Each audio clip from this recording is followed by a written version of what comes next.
মা, মা, বরণ ডালা নিয়ে এসো, আমি আর তোমার বৌমা এসেছি। তোরা এসেছিস? ও মা, বৌমা তো সত্যি অনেক সুন্দরী। কি সুন্দর মায়াবী চাঁদের মতো মুখ। তোমাকে আমার অনেক পছন্দ হয়েছে মা। আমি জানি আমি সুন্দর, তাই বলি কি বেশি বকবক না করে আমাকে ঘরে নিয়ে যাও, আমার অনেক ক্লান্ত লাগছে। হ্যাঁ হ্যাঁ বৌমা, এসো এসো, এই ঘরটা তোমাদেরই। যাও ভিতরে যাও। কি ছোট ঘর, তাও আবার খড়ের। এত ছোট ঘরে আমাকে থাকতে হবে ভাবতে অবাক লাগছে। টোনা, তোমরা গরিব আগে থেকে জানতাম, কিন্তু এত গরিব তা জানতাম না। বাবা আমাকে কার সাথে বিয়ে দিল, যত সব। মেজাজটাই গরম হয়ে যাচ্ছে। এই বলে টনি রেগে মেগে ওদেরকে রেখে একাই ঘরে প্রবেশ করে। এই দেখে মিনু টোনাকে বলে, বাবা টোনা, বৌমা মনে হয় একটু অহংকারী, তাই না? ইয়ে মানে, মা তুমি কিছু মনে করো না, কিছুদিন এখানে থাকলে ঠিক হয়ে যাবে। তাই যেন হয়। যা রে বাবা, ঘরে যা, আমি তোদের জন্য খাবার নিয়ে আসছি। এসব বলে মিনু রান্নাঘরে চলে যায় আর টোনা টুনিকে খেতে দেয়। এভাবে দিন গড়িয়ে রাত পেরিয়ে সকাল হয়ে ওঠে। লা লা লা লা লা, मैं इतना सुंदर हूँ तो क्या करूँ? বৌমা, তুমি উঠেছো? এক কাপ চা করে দাও তো। কি বললে? চা বানাবো আমি? অসম্ভব। আমি এই রূপ নিয়ে রান্নাঘরে গেলে আমার রূপ ঝলসে যাবে। আমি কিছুতেই চা করে দিতে পারবো না। যাও, নিজের চা নিজে করে খাও। টোনা টুনির চিৎকার চেঁচামেচি শুনে বাইরে থেকে ঘরে চলে আসে। কি ব্যাপার টুনি, কি হয়েছে? এভাবে চিৎকার করছো কেন? তোমার মা আমাকে কাজের হুকুম করছে। তুমি বলনি তোমার মাকে যে আমি কোনো কাজ করতে পারবো না? কাজ করলে আমার সৌন্দর্য নষ্ট হয়ে যাবে। টনি, মায়ের বয়স হয়েছে, তুমি যদি একটু কাজ করো তাহলে মায়ের অনেক ভালো লাগবে। তাই বলি কি, শ্বশুর বাড়িতে এসেছো, একটু তো কাজ করো দয়া করে। কাজ মাই ফুট, তুমিও আমাকে কাজের হুকুম করছো? আমি থাকবো না, থাকবো না এই বাড়িতে। আমি চলে যাব বাবার বাড়ি। বৌমা, এত রূপের অহংকার ভালো না মা, জানোই তো অহংকার পতনের মূল। তুমি যদি কাজ না করো তাতে আমার কোনো আপত্তি নেই, কিন্তু অহংকার করো না। অহংকার করলে তুমি আজ নয়তো কাল অহংকারে ঠিক শাস্তি পাবে। তুমি আমার মেয়ের মতো, আমি চাই না তুমি কোনো শাস্তি পাও। এই যে শাশুড়ি মা, তোমাকে জ্ঞান দিতে হবে না। আমার যা মন চায় আমি তাই করব। টোনা, তোমার মাকে বোঝাও। এই বলে টনি ঘর থেকে বের হয়ে যায়। এভাবে আরো দুদিন কেটে যায়। মাসিমা, ও মাসিমা, বাড়িতে আছো? আরে তোমরা সবাই এখানে, ব্যাপার কি? মাসিমা, শুনলাম টোনা নাকি বিয়ে করেছে, তাই ওর বউকে দেখতে এসেছি। তা মাসিমা, কোথায় তোমার ছেলের বউ? ডাকো তাকে, একটু দেখি। ঘরে আছে, তোমরা একটু অপেক্ষা করো, আমি ডেকে নিয়ে আসছি। বৌমা, তোমাকে বনের পাখিরা দেখতে এসেছে। আমার সাথে একটু বাইরে চলো। না না, আমি বনের কুৎসিত পাখিদের সামনে যেতে পারবো না। ওরা আমার সৌন্দর্য দেখে আমার সৌন্দর্যে বদনজর দিলে আমিও কুৎসিত হয়ে যাব। তুমি ওদের সবাইকে চলে যেতে বলো। বৌমা, কি সব বলছো? বনের পাখিরা অনেক ভালো, ওরা তোমাকে কোনো বদনজর দিবে না। চলো, এক্ষুনি আমার সাথে বাইরে চলো। মিনু জোর করে সৌন্দর্য অহংকারী টুনিকে ঘর থেকে সকলের সামনে নিয়ে আসে। বাহ, টোনা তো সুন্দরী পাখিকে বিয়ে করেছে। তা নতুন বউ, তোমার নাম কি? আমি কোনো কালো পাখির সঙ্গে কথা বলি না। তুমি কি বাজে দেখতে? যাও, দূরে যাও বলছি। তুমি তো সুন্দরী আর সাথে অহংকারীও। শোনো মেয়ে, এমন অহংকারী পাখি আমি এ বনে দুটো দেখিনি। অহংকার না করে ভালো হয়ে যাও, এতে তোমারই লাভ। এই বাহিরের পাখি, এই তোমাকে কে বলেছে আমাকে জ্ঞান দিতে? যাও এখান থেকে, যাও বলছি। দূর হও আমার চোখের সামনে থেকে। অহংকারী টোনার বউ, তোমার কপালে অনেক দুঃখ আছে। এই চল সবাই চল, এই অহংকারী মেয়েকে দেখতে আসে আমাদের ভুল হয়েছে। হ্যাঁ চলো, তবে যাওয়ার আগে একটা কথা বলে যাই, শোনো। আমি যতটা না কালো, তার চেয়েও বেশি কালো তোমার মন। এবার চলো সবাই। এই বলে সবাই চলে যায়। এভাবে আরো কিছুদিন কেটে যায়। আস্তে আস্তে টুনির অহংকার দিন দিন বাড়তেই থাকে।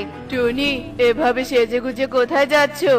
অনেকদিন হলো এই বনে এসেছি, বনটা ঘুরে দেখা হয়নি, তাই বন ঘুরতে যাচ্ছি। তুমি একা ঘুরতে পারবে না, আমাদের বনটা বেশি ভালো না। একা ঘুরতে গিয়ে যদি কোনো বিপদ হয়, এর চেয়ে ভালো চলো আমিও তোমার সাথে যাই। না না, তোমাকে আমি সাথে নিব না। আমার এত সুন্দরীর পাশে তোমাকে মানায় না। আমি একা ঘুরতে যাব, তুমি থাকো। এই বলে টনি আর এক মুহূর্ত দেরি না করে সেখান থেকে চলে যায়। টোনাও আর কিছু না বলে নিজের কাজে লেগে পড়ে। এদিকে টনি ঘুরতে ঘুরতে বনের গভীরে চলে আসে। এই বনে আসলাম, আর পরিরাজ্যে ফিরে যাব না। পরিরাজ্যে সবাই শুধু আমাকে খাটু পরি বলে অপমান করে। আজ থেকে আমি এখানেই থাকবো। পরি যখন এসব বলছিল, ঠিক তখনই তার কানে কারো হাসির শব্দ এসে পৌঁছায়। হে কি, কে হাসছে এভাবে? এই পাখি, তুমি এভাবে কি দেখে হাসছো? আমি তোমাকে দেখে আর তোমার কথা শুনে হাসছি। কি খাটে তুমি! এত খাটে পড়ি আমি জীবনও দেখিনি। কি খাটো, কি খাটো! হাসি থামা, তোর সাহস তো কম নয়, আমাকে দেখে হাসিস? সাধারণ পাখি, দাঁড়া, তোকে আমি এবার এমন শাস্তি দিব যে তোকে দেখে বনের পাখিরা সবাই হাসবে। এই বলে পরে জাদু করে টুনিকে স্বাভাবিকের চেয়ে অনেক বেশি লম্বা বানিয়ে দেয়। হায় হায়, এ কি করলে? আমি এত লম্বা হলাম কি করে? আমাকে আগের মতো বানিয়ে দাও, দয়া করে আমাকে আগের মতো বানিয়ে দাও। আমাকে দেখে হাসার এটাই তোর শাস্তি, এবার বোঝ মজা। পরি, চলে যেও না, আমাকে ঠিক করে দাও। এবার আমি ঠিক হব কি করে? আমার সুন্দর পাগুলো। টুনি এভাবে কাঁদতে কাঁদতে বাড়ির দিকে চলতে থাকে। পথের মধ্যে টুনির সাথে বনের পাখিদের দেখা হয়ে যায়।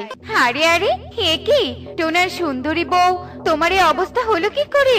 ময়ূরী দিদি, বিউটি দিদি, দেখো দেখো, টোনার বউয়ের কি হাল হয়েছে। ও মা, এ তো লম্বা বউ হয়ে গিয়েছে। কি বিশ্রী লাগছে দেখতে। তা এতটা লম্বা কি করে হলি শুনি? বেশি বেশি হরলিক্স খাওয়ার কারণে নাকি?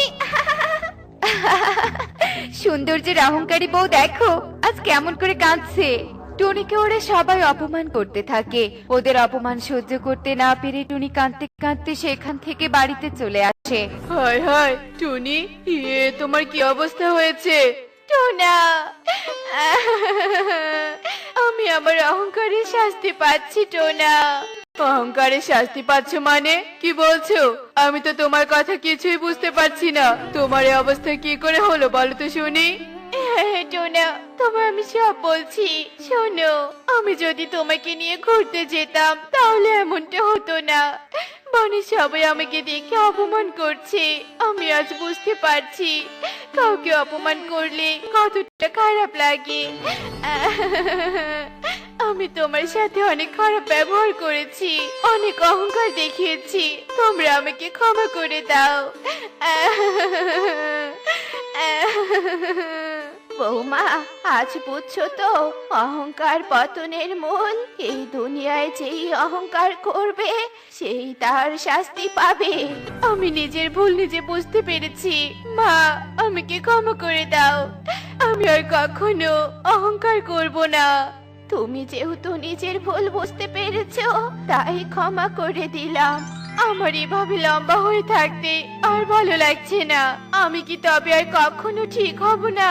সব সমস্যার একটা না একটা সমাধান থাকে। তোমার সমস্যারও সমাধান আছে। শান্ত হও, আমার চেনা এক তান্ত্রিক আছে। আমার বিশ্বাস সেই তান্ত্রিকই এই সমস্যার সমাধান করতে পারবে। চলো, ওই তান্ত্রিকের কাছে চলো।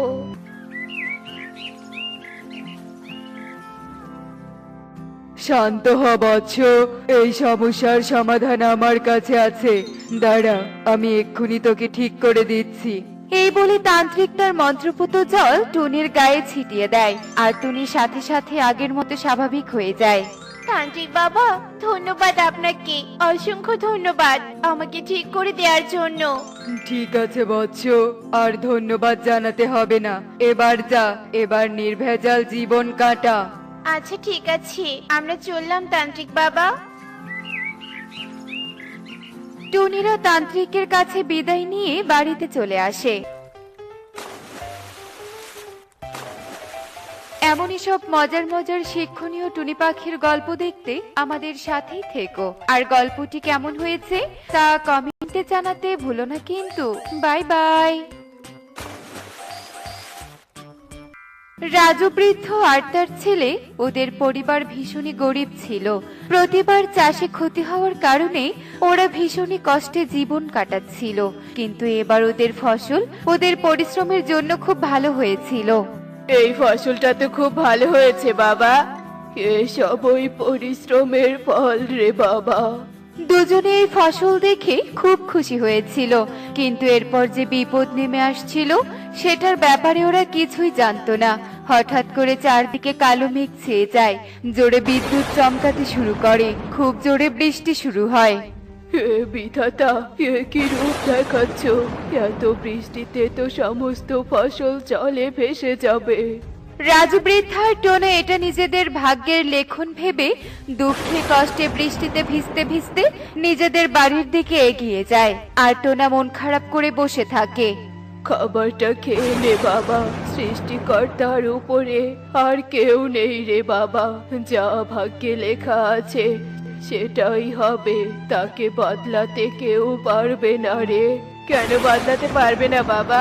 যদি আমার হাতে থাকতো তাহলে সবার সাথে ভালো হতো, কারোর সাথে কোনো মন খারাপ হতেই দিতাম না আমি।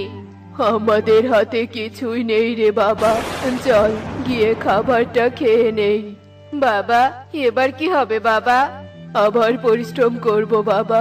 যা হবার ছিল তা তো হয়েই গেছে, এবার যেটা হবে সেটা কেউ বদলাতে পারবে না। কেন বাবা? আমরা খারাপকে তো বদলাতেই পারি।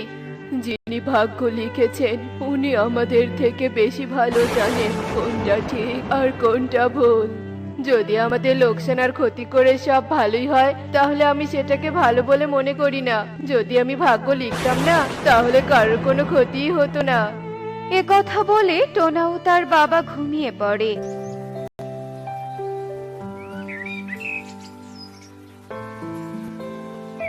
আর পরের দিন টোনা ক্ষেতের দিকে যাচ্ছিল, হঠাৎ দেখতে পেল একজন সাধু বাবা গরমে কষ্ট পেয়ে ক্লান্ত হয়ে একটা গাছের তলায় বসে আছেন।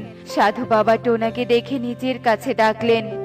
বাবা, কোনোভাবে একটু জলের ব্যবস্থা করতে পারবে? তেষ্টায় খুব কষ্ট হচ্ছে। আপনি এখানে বসুন, আমি জল নিয়ে আসছি। এরপর টোনা সাধু বাবার জন্য জল নিয়ে আসে। জল খেয়ে সাধু বাবা সন্তুষ্ট হন। তুমি একজন সাধুর প্রাণ বাঁচালে, তোমার মঙ্গল হোক, তোমার সব ইচ্ছে পূর্ণ হোক। বাবা, আপনি সবসময় সবার ভালো চান, তারপরও আপনাকে এভাবে ভ্রমণ করতে হয়, কখনো কখনো কষ্টও তো হয়। আপনি কি এসব করে খুশি? যার কপালে যা আছে তা তো ভোগ করতেই হবে বাবা। বাবা, আমি যদি ভাগ্য লিখতাম তাহলে কারোর কোনো ক্ষতি হতো না, যে যেটা চাইতো সেটাই পেয়ে যেত। বাবা, ভাবনাটা ভালো, তবে যিনি আমাদের সবার ভাগ্যটা লিখেছেন উনি জানেন কাকে কি দিতে হবে, কখন খুশি কখন দুঃখ। এবার আমি আসি রে বাবা। এই বলে সাধু বাবা সেখান থেকে চলে যায়। আর টোনা সেখান থেকে কিছুটা দূর এগিয়ে যায়। সে হঠাৎ করে দেখতে পায় রাস্তায় একটা পেন্সিল পড়ে আছে। পেন্সিলটি দেখতে ভীষণই অদ্ভুত। পেন্সিলটার পাশে ছিল একটা ফাঁকা কাগজ। টোনা পেন্সিল আর কাগজ দুটোই হাতে তুলে নেয়। আরে, এটা তো বেশ অদ্ভুত পেন্সিল। যাই হোক, এখন বাড়ি যাই। টোনা, আমি সে কখন থেকে তোর জন্য অপেক্ষা করছিলাম। কি হয়েছে রে কালু? আমাকে কিছু টাকা ধার দিতে পারবি? বাড়িতে কোনো খাবার নেই, কাল রাতে বাড়িতে কিচ্ছু রান্নাই হয়নি। টাকা তো আমার কাছে নেই কালু দাদা, তবে হ্যাঁ, একটু চাল আছে, সেগুলো দিতে পারি। কিছুটা আমি রেখে দিব। এখন আমাদের পরিস্থিতি খুবই খারাপ, তুমি এখানেই দাঁড়াও, আমি নিয়ে আসছি। ধন্যবাদ রে টোনা। এরপর কালু সেখান থেকে চলে যায়। আর এদিকে সন্ধ্যা থেকে রাত হয়ে আসে।